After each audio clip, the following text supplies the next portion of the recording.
Hi, Gerhard Bloom. So, is there a looming climate apocalypse? I'm Gerhard Bloom, and looking at the tyranny and the delusions of the social justice movement.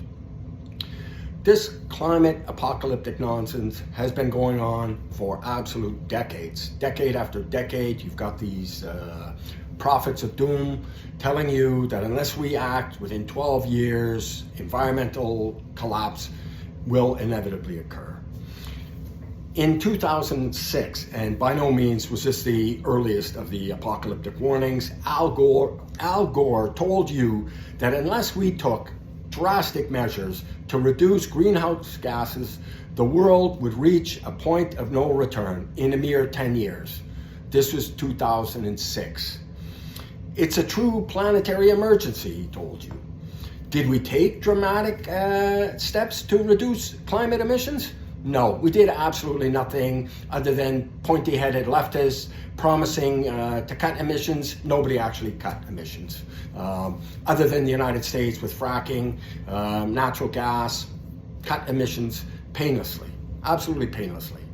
So we ignored this pampered clown. Good.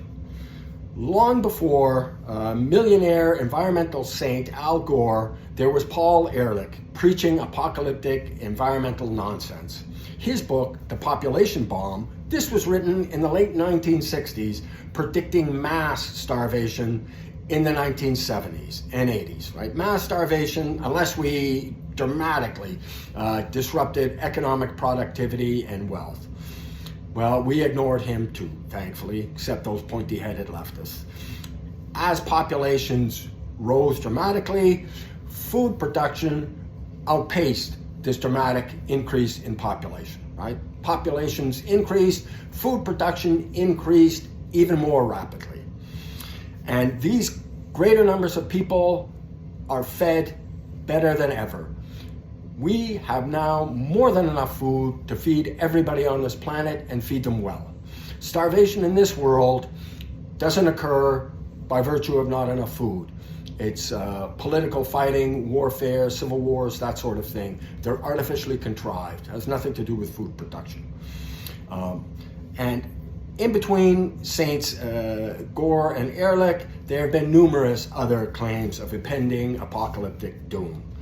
Remember global cooling? Yes, before global warming there was global cooling. And now it's global warming, except if we get a cold snap, and then of course it's climate change. All ridiculous nonsense. I've said this before, and it remains a fact. Over the last 100 years, environmental deaths have dropped by 98%, a 98% reduction in climate-related deaths. And more people die of cold-related deaths than heat-related deaths. Many of these climate hysterics were disastrously wrong, and their counterproductive policies could exacerbate major problems, keeping people in the third world starving and poor. And they now want to wage a war on artificial fertilizers. Oh, the nitrogen. We can't feed the mouths we need to feed without artificial fertilizers. And in case you weren't aware, Sri Lanka, the government got overthrown after disastrously ruining the economy and agricultural production.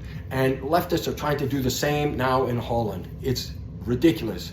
And if it continues, millions of people could starve to death and die. We need artificial fertilizers. This is a fact. There's no second option here. And wind turbines and solar panels, they will not do the job at present. They just don't scale. And they have significant environmental problems of their own that leftists don't like to talk about in mixed company. Right? And they have no answer for. In the poorest countries of the world, they continue to burn dung and wood and cardboard to cook their food and to heat their homes, and millions of people die every year by virtue of burning these fuels. Better to get them coal, even better, get them natural gas. And coal and oil and natural gas, they're absolutely wonderful, absolutely wonderful. I was speaking to my mother about this war on coal. And yes, there's cleaner and dirtier coal, and our coal is much cleaner than most of the world's coal. At any rate, she grew up on a farm, and she said she would have frozen to death in the winter without coal. So thankfully, they burned coal, and they paid no attention to Ehrlich and Gore and these idiots. Fossil fuels underwrite our lives and our standards of living. And these apocalyptic policies will produce the very apocalypse they purport to want to prevent. They will lead to mass starvations. Little old ladies living in high-rise buildings in the sweltering heat, they would die without air conditioning. They would die. And people across the United States and Canada would freeze to death in the winter if they can't heat their homes, and they won't heat them with solar panels. It's nonsense. Or wind turbines, nonsense. They just don't scale at present. We need to lift the world's poor out of poverty. The poorest countries of the world are the environmentally dirtiest. You get them on fossil fuels, you will increase their lifespan, you will increase their well-being, and they will clean up their environment. This is a fact. And fracking allowed the United States to drastically reduce its carbon emissions, drastically. And Europe, they're desperately short of energy at present, and as a result of green policies, they're chopping down forests and they're reopening coal-fired plants, right? They could have been burning American gasoline, right? Except Joe Biden is waging a war on the American energy industry. So Europe desperately short of energy, chopping down forests and opening coal-fired plants. And Germany is planning on closing its last remaining nuclear power plant. It's insane, absolutely insane. So yeah, these policies, they're dangerous. They are dangerous.